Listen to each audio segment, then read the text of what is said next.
This is IBM Museum.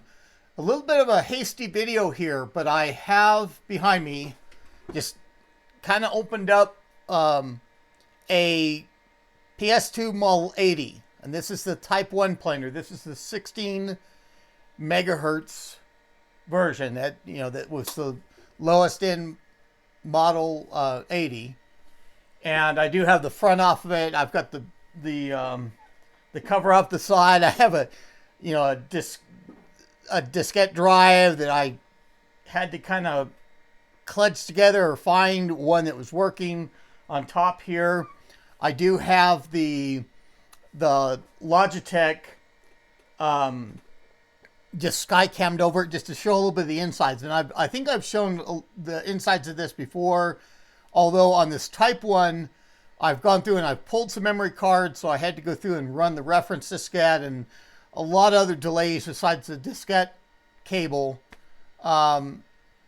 just delayed me. So it's running a little bit late. I've been through a little bit longer day at this point with this.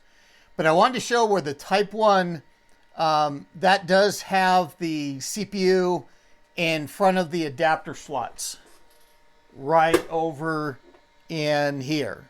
The CPU. And this is an upgrade board. This is that Kingston board. We can see the label on it and things like that. For the Model 80, the Type 2 and the Type 3, the later planars that were faster CPUs, either the 386DX 20 megahertz for the Type 2 or the Type 3, which is a 386DX 25 megahertz, even has 64 KB of cache that is down underneath that hard drive cage in both the instances of the Type 1 and the Type 2 and the Type 3. The Type 1 is the only one that has a CPU down below. Now on my main Model 80s, I do have upgrade CPUs in there. And I've showed in the past how hard it is, underneath that drive cage for the Type 1, again, the Type 2 and the Type 3 to be upgraded, because you've got to have enough low profile of adapter below those areas. With the Type 1, you have a little bit more room, but it does get in the way of longer adapters in this case, especially if you have a big assembly like I do there. And that 46 CPU does not have a heat sink or anything else on it. It's able to run without one. I could go through and pull out my thermal imager and see what temperature is on that thing. But the one thing I wanted to show for this video of running the IBM System Information Tool, and we're going to run the patch version. We're actually going to run what's considered the B patch, the second time that Major Tom has gone through there and fixed a couple bugs. And but I wanted to show where the System Information Tool, or SIT, goes through, and it's hard coded for CPU values. And in a upcoming video, I don't know if it'll be the next one or a little bit further along, I'll have the chance to talk a little bit more about the CPUs on the PS2s, going through the detection methods and things like that. We're just going to see in SIT that it's going to have that hard-coded value for what the machine was released from the factory. It's not going to encompass any CPU upgrades or anything like that. Now, the other thing, besides going through and kind of having the odd setup here with the SkyCam and that we've used before in that way, but I'm also on a wired mic this time. I just had trouble with the wireless mic in the previous video. It seemed like it cut out when the transmitter for the microphone was on my belt, going through my body back to the receiver, being, cheap, and I thought I had the right frequencies and everything else set up that it would minimize that. But there was some times where the audio was choppy, or there's just no audio, and that takes away from the nature of the video. It was a real good video otherwise if it had audio all the way, and I may go through and actually edit that to put in subtitles, and if there's anything that I said that was critical, to just fill in. I think the gist of the video, the overall picture, I think was preserved, but I was just a little bit peeved by the audio dropping out. And so I hope this video will be a little bit better with that. Let's get to displaying that. Now, and I'll give links to where you can get the system information tool, even that revision B fixed version. Now, the table that I'm showing here, and that's the list that Major Tom has compiled for the quote supported machines. The machines that it's got in a table there that does the lookup, because there are models that are not covered or not covered very well. And in this instance, we're looking at the first of the table, the start of the table. And Major Tom has left this table is actually from how the original SIT, which is the link there, the SIT executable version 1.10 displays that information. And one of the first bugs he fixed in there, and an A revision fix, was that first entry in the table of that IBM PS2 model 80 and the model and 80 together, that string being just not having the space like the second entry in the table. Now, it's important to note that there's another bug here, and we shouldn't run across it in this machine, although it's good to see it. And if you look under the planar ID for those first two entries, you may spot it there, in that those are duplicates.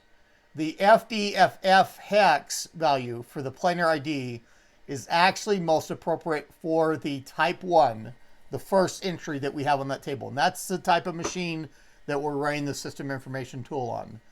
The second entry there, and I also know those from the BIOS submodel.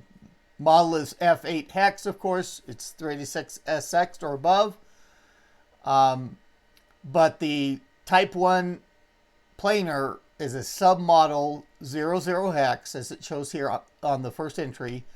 The submodel 01 is the type 2 planar.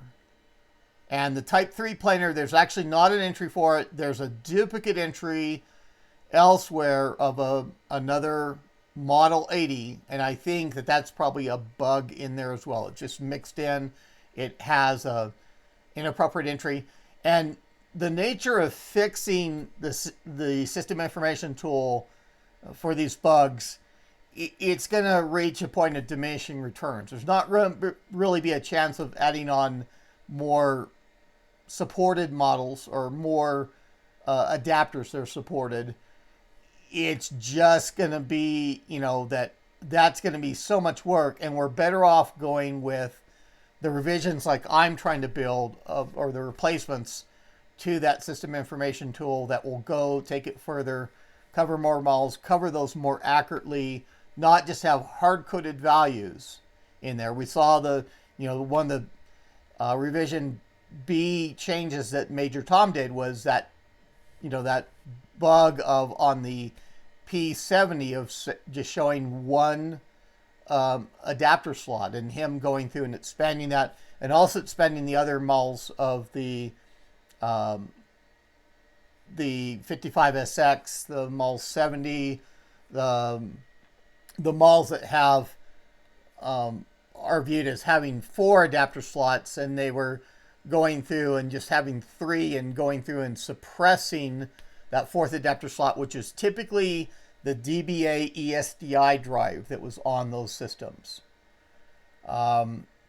Just went through and, and he opened that up when he fixed the bug for the P70 for it to show all 4 adapter positions, even though 2 of those are just slots. 2 of those are treated more as planar features, even though they may be in the form of an adapter, like the plasma display adapter.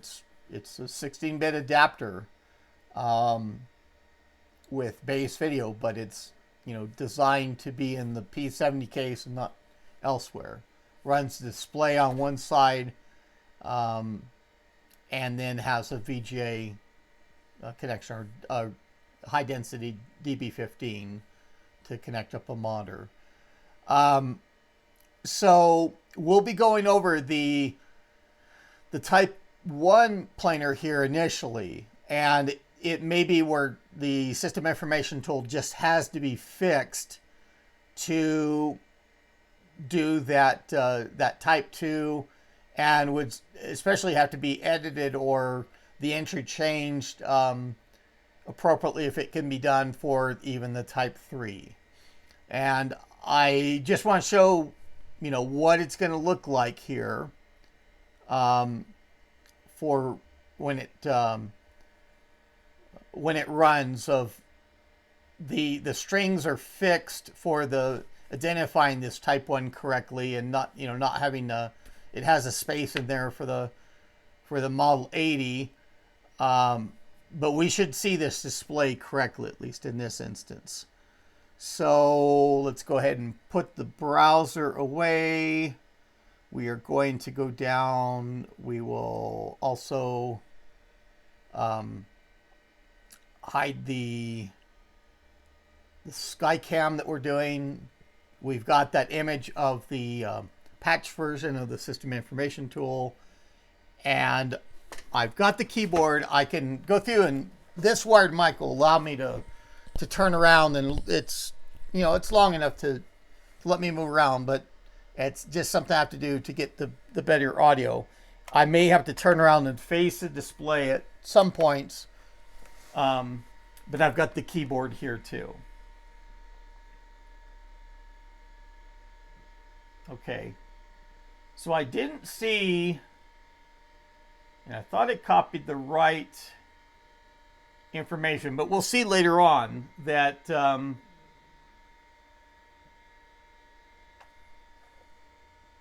oh, I know what it is. We may have already had, in fact, that might even be handy to look at. I want to run the B version. Well, let's run the unpatched version. Let's even see. And I noticed that right off the bat, they didn't have Major Tom's information. I didn't even think I had this original version sit on here, and I don't think I've run it on the Model 80 before, but we'll see that later on. So this is the unpatched version, and the adapter information, and sure enough, we've only got the hard drive adapter in there, in that highest slot next to the hard drive cage, and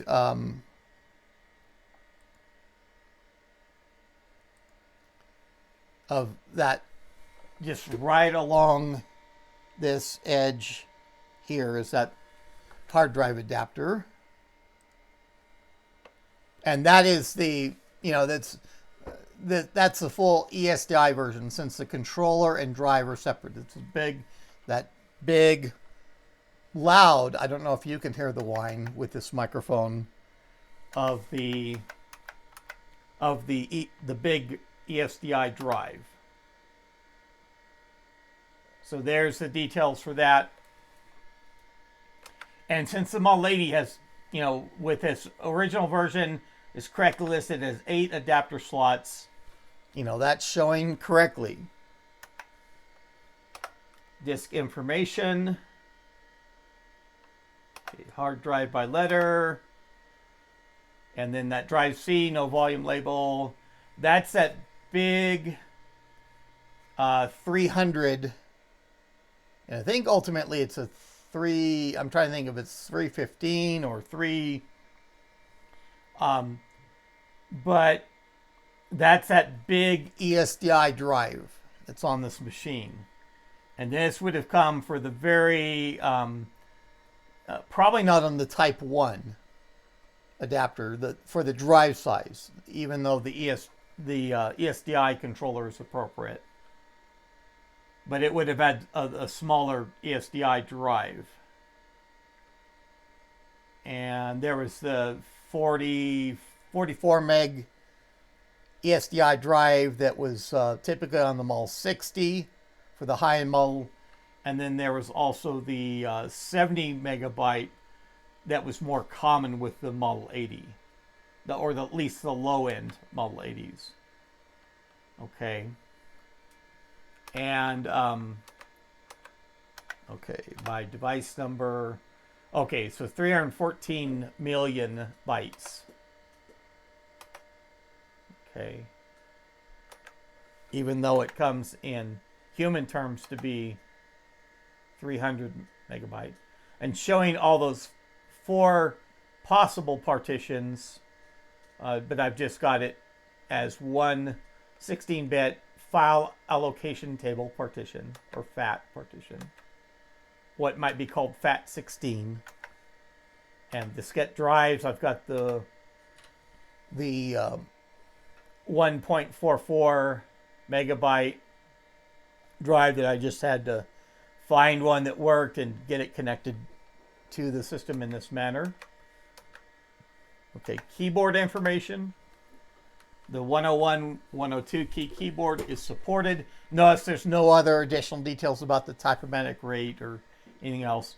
And the Model 80 was was one of the initial release units, and it was actually the highest end of the initial models that were in that original IBM PS2 release, and that was April 2nd, actually, of 1987.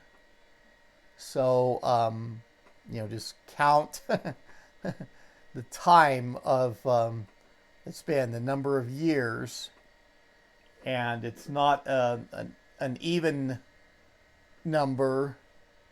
It's going to be considered like the 5, 10, 15, 20, 25, 30, 35. It's but it has been a number of years. We're almost exactly on that April 2nd release date that it had too. Memory information, memory hardware, and the Model 80 has got those big modules. And there's not any, doesn't show any selection for how those modules should be. And it's got two megabyte modules. And the 2 megabyte modules were the biggest allowed for the Type 1 Model 80. It didn't support the later 4 megabyte modules.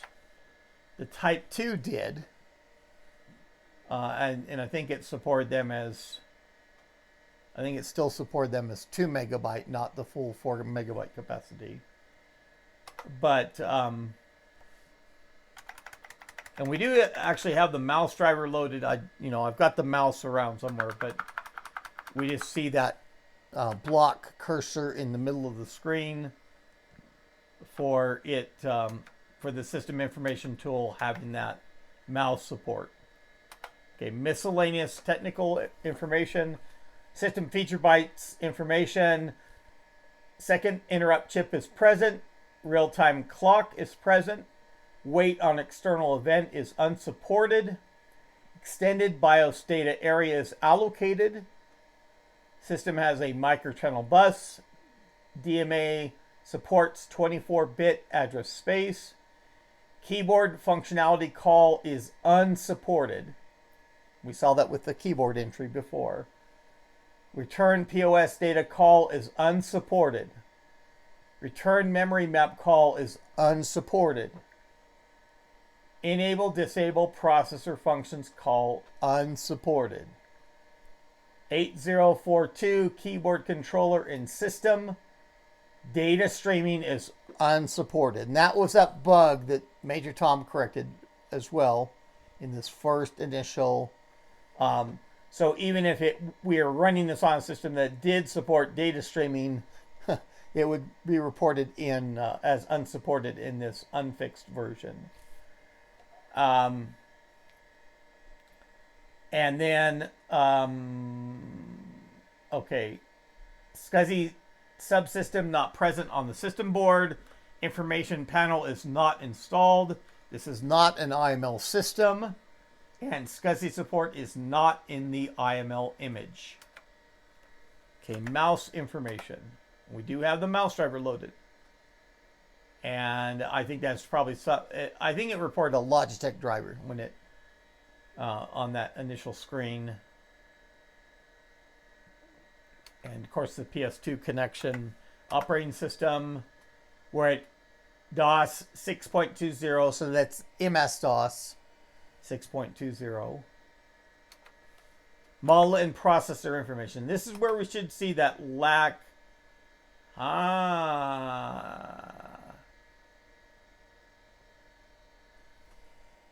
So it is using the, okay. So machine name unknown, processor unknown, coprocessor unknown, model F8, submodel 00. So we have it right as in that chart. Submodel 00.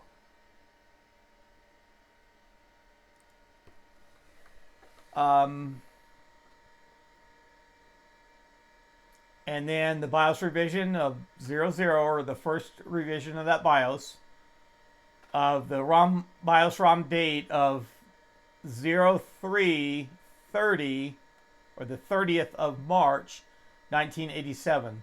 And you realize that was 3 days, this BIOS version is listed as being 3 days before the release of this model on April 2nd of 1987. And then the system board POS ID of FEFF.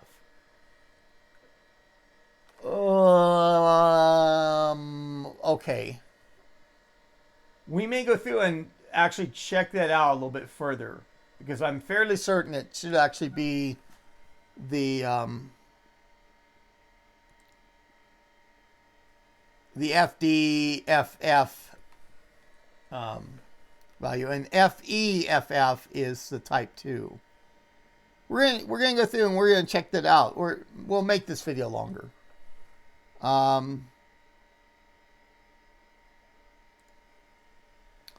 Okay, and parallel and serial port information. Okay, and just the number of ports: one serial port, one parallel port. SCSI information, there's no SCSI, or SCSI is not supported on this machine. There's no SCSI adapter. I mean, it'd be supported if we have an IBM SCSI adapter, it would report it. Video information of just VGA, plain vanilla VGA that IBM had on the initial PS2 models. So that was a rundown. I don't think it will identify, even with the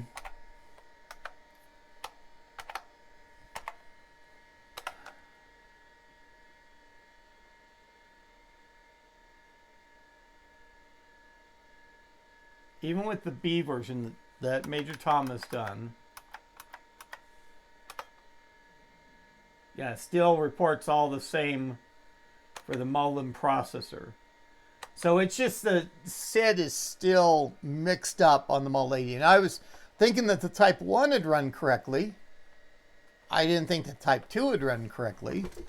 Maybe the Type 2 will be identified correctly. Maybe we can do a system information tool on the Type 2 before it really gets that aspect, whether it's patched or not. Whether I know Major Tom is he's a busy guy. He's got a lot of other stuff on his plate that he does. But we've talked a little bit about that, of how the Model 80 would be addressed. So what I can do, just to look up that planar ID, and there's not any basic on this system with the MS-DOS version. At least I tried a little bit earlier, and it wanted to go into the quick basic. So I'm going to get out of the dialog box. We're going to go through. It's going to be a little bit of extra content, as it were. I'm going to go through and pull up the planar ID, going through and gain that from the system. Okay, so here is the planar ID information, the page that I have up. And Major Tom is, he's got a copy of this page on his site as well, even though I'm the author. I'm the originator of this document. I did this from a lot of information that Peter Wendt supplied, the godfather of microchannel, on the SIF news group. And so just going down through it, and I'll give a link for this in the video description as well. In addition to the SID information, the system information tool, and I will go through, there's the assembly language routine. I'm going to go through actually the basic language, or, it doesn't have line numbers here, but I'll go through, and instead of a function, I'll just basically go through the line, and I won't have the video recording as I go through and type real slow and everything else, but I'll be effectively putting that information in for a basic program that we'll run through, and we'll make sure of which planar ID we get, because the Model 80 Type 1, and I'm going to have to put on or move.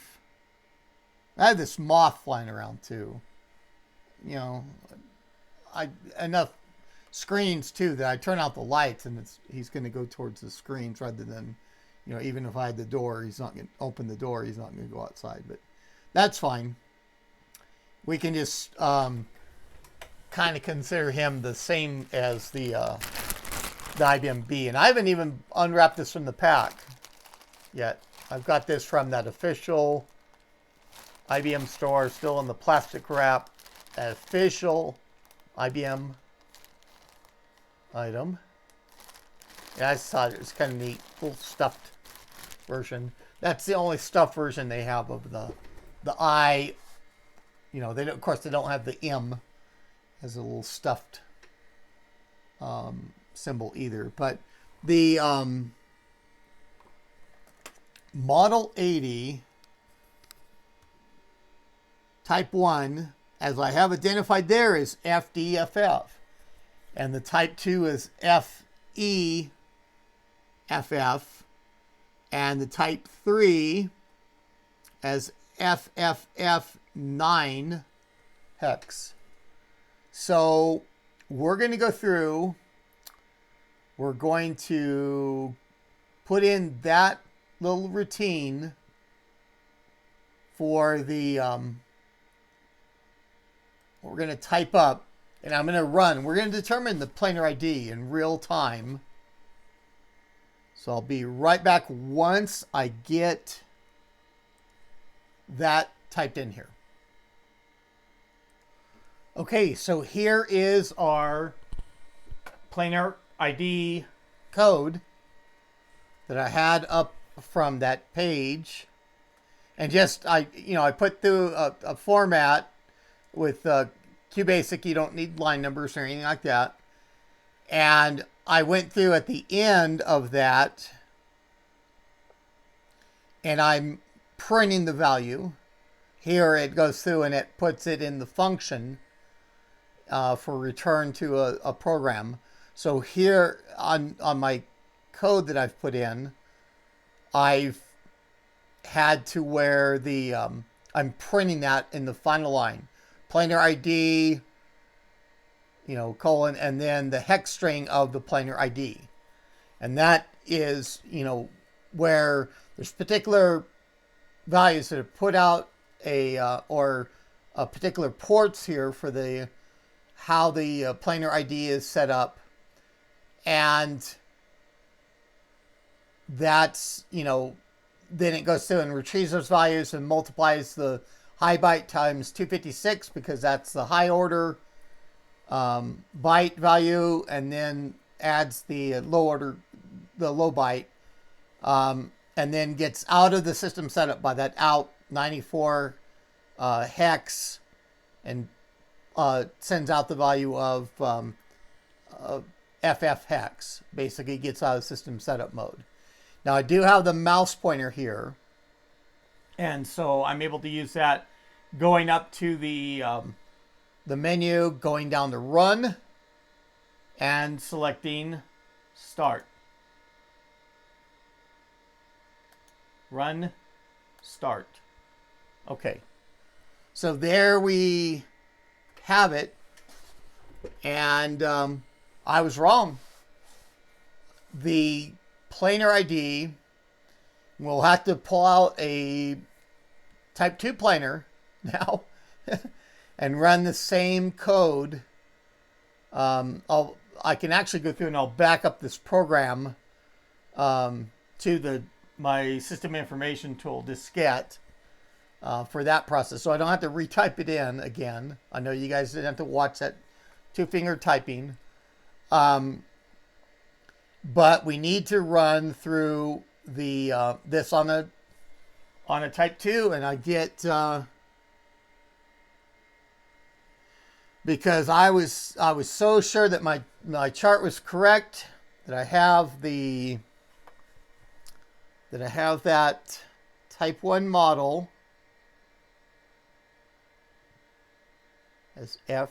I wonder if it's inverted from that. I wonder if the type 2 is FD FFX. So we learn about these things. That's great. Me learning the mistake I have in that chart. I thought I'd copied over data pretty good too for that, but I have to update that page now. And I'll wait till we run it on the type 2 before I go through and correct it. But I think I probably have them inverted. I probably have it switched around. And that is why the system information tool is not doing that correctly. So hopefully it won't be such a rush for me to go through and to get a type 2 planar, or excuse me, a type 2 model 80. And I know I've got it down at the location where I had this one at, that I retrieved earlier. And I know which diskette drive works now and everything else. That I can just transfer, move one in place of the other, and we can run this, the system information tool for one on there, and then we can also go through and do the planar ID just to see if it's supported, and get those bugs and kinks and get the typos out of my pages that I put up for information. It's good. These things happen for a reason. But, that off-the-wall content, warts and all, as it happens, wow. So I'm glad I actually stuck around and proceeded to this video, even though it took me until a later time of day. If you enjoy this unusual content like this, click on that like button. Hopefully you're enjoying the better mic, the better audio, and I'll go through and proof it as well. I do see the bar chart and everything else. It registers as I talk, so I know I'm getting input from the microphone. But that's just one thing I wanted to change. I wanted to get to where the audio is not dropping out or anything else, so the videos are more enjoyable, so you're more likely to click on that like button, so that you're more inclined to stick around for more videos by clicking on that subscribe button. Subscribe to my channel if you have not already. We need more subscribers. The channel is growing, and I realize that takes time, but I'd sure like to grow that a lot quicker than what's happening. I need to be more patient. But that is all I have for now. This is IBM Museum. Thank you.